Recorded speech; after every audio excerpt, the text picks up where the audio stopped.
Hello everybody and welcome to another community fortress. This fortress was sent in by Madgfx over on the Discord. And before we really dive in, I just kind of want to preface this entire video with, they beat the game, they won, and you're gonna see endgame stuff. So if that's something you don't want to see, you might want to close this video. Otherwise, stick around because this is a cool one. If you'd like to send in a fortress for me to have a look at on this show, you can do that on my Discord server. Link is down in the description of the video. And if you join that Discord, there's a room called DF Save Sharing, where, like Madgfx and many others, you can simply go take a peek and see how people are uploading their saves, either to a file sharing service of your choice or directly to the Discord server if your save is small enough or if you have Discord Nitro. And then just attach a couple screenshots and just let me know that it's okay to use it in a YouTube video.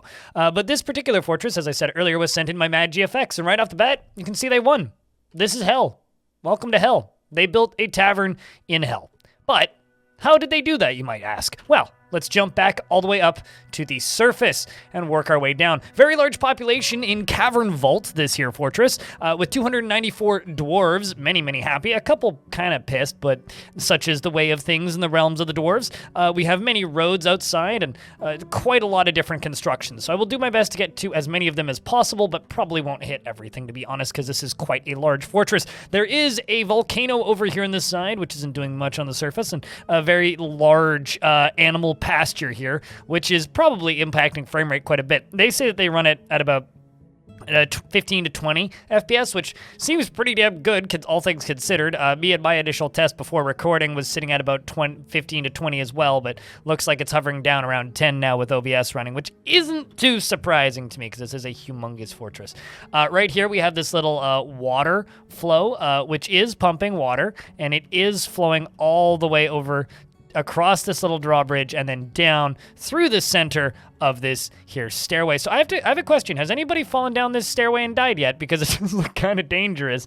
We have all of these copper floor bars over here, which I'm assuming is big. Yeah, because there's sand underneath them. Then we got various other farm plots. I gotta say, one of my favorite little additions to the game since launch is that they actually put in the rest of the plant sprites, because my gosh, the farms look so much nicer with just like being able to see the quarry bushes and the sweet pods and the cabbages and, you know, all the perfectly normal plants that you see in places like this. Big old seed stockpile, you love to see it, and I'm assuming that's another seed stockpile, but I could be wrong. And then as we move down, we have various little crafting areas. A little powered millstone sticking out on the corner of this. This is kind of dangerous. I mean, things could walk over here, climb down here, and then vault into that. So I would put a door there or something that I could lock, but I mean, you do you at the end of the day. You did beat the game after all. And then as we move our way down, we get through all of these barrels and other things and more crafting areas. And then we start getting into the fancy spots. We have this beautiful dining hall with gold furniture and walls. Also, this here water structure in the middle is probably largely due to the reason why all these dwarves are so happy. Then we have these nice big silver rooms. These are, of course, offices for royalty and nobles. This appears to belong to either the king or queen, but it's obviously assigned to both. We have little tombs over here in the corners. We have various others. So this is kind of just your royalty layer. And then as we move our way down a little further, we move through a few more zones like this. There's a very boxy setup of guild halls, again, filled up with very nice statues. We can continue to move down, and the water continues to spray, and we have our first set of forges. Now, these are magma smelters, so this is where they're actually taking advantage of the volcano over here. We have a almanite wall grate, which is funny. I never use wall grates. I only ever fortify things. Maybe I should use wall grates. I don't know. Should I use wall grates? It's kind of an open question. I always forget that they exist, and then every now and again I see them. I'm like, oh, right, yeah, those exist. Anyway, so they've got the lava coming in here, and then they've got this tiny little stockpile, which from what I can tell, is simply for melt-designated items. And then there's also this stockpile here, which is pearl ash and tetrahedrite. They're using, of course, minecart infinite stockpiles.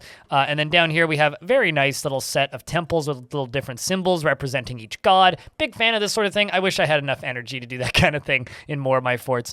I feel like you might be able to improve the frame rate a little bit of this if you used a more consistent stairway pattern. There's a lot of line of sight here and a lot of pathing options here, and this is going to kind of fuddle with things. So I honestly think that the frame rate would be about 10 better if this stairway pattern was a little bit more optimized. But as we move down, around, plenty more infinite stockpiles with bones and crafting materials and all that sort of lovely stuff, as well as this lovely one just filled with, you know, various other crafting bits, and then all the way down it turns into like scrolls eventually and such. Then this is one of the bigger layers. We have this very large tavern over here, some training zones, as well as a bunch of levers to run all of the contraptions in the fortress, a huge barracks for the many squads who are all very well decked out. We also have training for ranged squads who are wearing metal armor from the looks of things. Elite marks dwarves just practicing their craft, firing across at the wall. And then as we move down, we'll slowly see more bits and pieces of things, as well as, you know, more water supplies coming from the creek over there, flowing down. And then, you know, we have some dungeons, which, you know, are quite well set up, frankly. I mean, for any dwarf who's stuck in one of these places, except for this guy who's definitely had a better days in his life, who's in a berserk rage. But, I mean, honestly, like, I feel like any dwarf would look forward to being trapped in one of these prisons. They're so nicely set up. Then these little tombs as well. I do like the combination of this slab. Apparently some people don't know this, but if you actually select the slabs, it'll say who they were, what they liked, the year they were born in, and how they died, if the game knows. So this dwarf was a memorial to Logam. The slab reads, "A memory of Logam, born in 77, struck down by this serpent fiend in Tombfield in the year 107, lover of crossbows." What a glorious tale of a dwarf. And then we have a big old bedroom layer. Obviously need a lot of them because there's a lot of dwarves.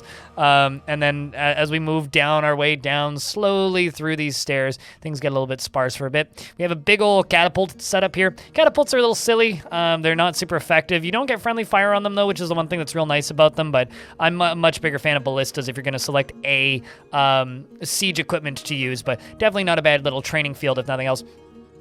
Then after this, things get a little fiddly. They kind of go everywhere as we work our way down and work our way down and work our way down until eventually we hit one of my favorite cavern layers, which I love to talk about, the ones that are primarily blood thorn. They just look so nice, especially in ASCII. Like, look at that. It's gorgeous. Man, I could stare at this all day. Miasma and all. Anyway, let's turn this back on. What is stinking up the corner over here? Oh, it's a Crundle. Poor guy. Died too young. Then down here we have this very long hallway. And at the end of the very long hallway is 3 ballistas. So I guess demons come out of here, go into the very long hallway, and then get shot by ballistas, or trapped if they behind bridges if they manage to get out. Now, because they come up from here, I'm assuming, and then they go around that side. Right here, we do have a Spectre of Brine. Spectre of Brine, of course, is a great maggot composed of salt. It has a twisting, jointed trunk, and it squirms and fidgets. So this is a fortress where they've defeated hell, and they've dug all the way down into the depths. I do have to say, this isn't the only fortress that you're going to be seeing on this series in the next little bit of people who've dug into hell. There's actually a couple of them. This one did it by possibly one of the most ugly-looking staircases I've ever seen in my life. But hey, if it works, you know? And then as we go down, we go down, we go down, we go down, we go down, we go down, we go down, we go down, until eventually, there it is, little trap door. Underneath the trap door, through the adamantine corners, you have a little stairway, goes down through the fun needle, all the way down. Damn, this is a tall spire. I would like be going up through this and auto-mining all this out. And then down here we have a very royal tavern, the royal evil of Covervault. I just want to say congratulations to these dwarves for making it so deep and being able to witness such fury and hellfire. Let's see how this looks in ASCII for everybody who cares like me. That looks cool. Man, there's something nostalgic about that. Just the dwarves hanging out, you know, doing their thing. Right next to the spawn of the devil themselves. They've done a good job. This is a cool-ass fort. Big fan. Just want to say thank you very much to everybody who sends in fortresses for this series. I know they've slowed down a little bit, but, you know, just the amount of people playing Dwarf Fortress has slowed down a little bit, so I'm kind of savoring the saves that are on the Discord. If I haven't shown your fort yet, it means either A, I can't load it, or B, I'm kind of going out of order, which I have been for the past few. I mean, this one has been in a different order than previous forts, so I just want to say thank you very much to everybody who watches this show. And if you would like to check out more of this show, you can do that via my YouTube channel. There's quite the playlist of this series now. There's like 50 of them or so of me taking a look at other people's forts. If you would like to download this fort, links on the Discord server. You just got to scroll up the Discord save sharing room a little bit. If you would like to see my face while I play Dwarf Fortress on the internet, you can find me at twitch.tv/BLINDIRL. And if you want to support me directly, you can buy a piece of merchandise off my merch store. I got mugs and things, or you can support me on Patreon because YouTube doesn't seem to like to let me monetize these videos that much anymore. Thank you very much for watching, and I hope to see you in the next one.